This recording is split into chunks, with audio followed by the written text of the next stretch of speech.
केंद्रीय मंत्री रामदास अठावले ने कहा कि पूरी दुनिया में डॉक्टर भीमराव अंबेडकर की पुण्यतिथि मनाई जा रही है।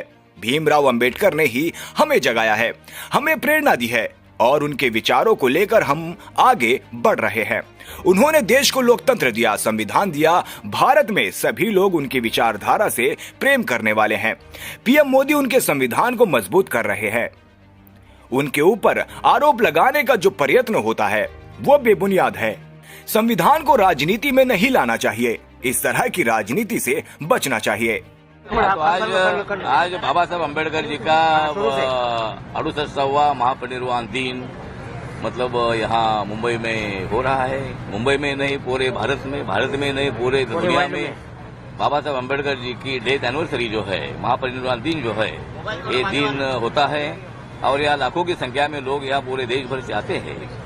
और आज बाबा साहब अम्बेडकर जी के संसद भवन में जो बाबा साहब की प्रतिमा है, स्टैच्यू है, वहाँ भी राष्ट्रपति से लेकर उपराष्ट्रपति, प्रधानमंत्री, लोकसभा के स्पीकर है, बहुत सारे मिनिस्टर है, मेंबर ऑफ पार्लियामेंट है, विरोधी दल के भी नेता लोग हैं, ऐसे कई लोग और अम्बेडकरी जनता बड़ी संख्या में वो आती है।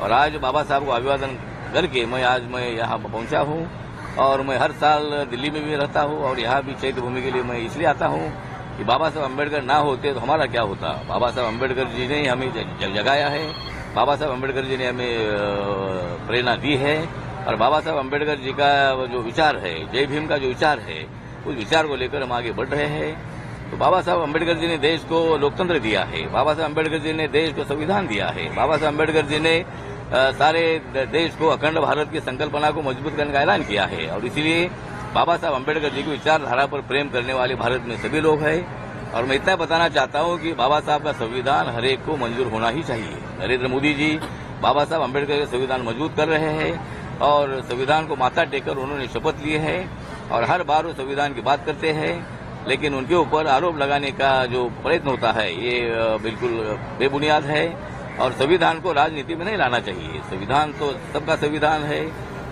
सत्ताधारी पार्टी का संविधान है, अपोजिशन का संविधान है, वोटर्स का संविधान है और देश हर नागरिक का संविधान है। इसीलिए मुझे लगता है कि इसी तरह की राजनीति नहीं करना चाहिए।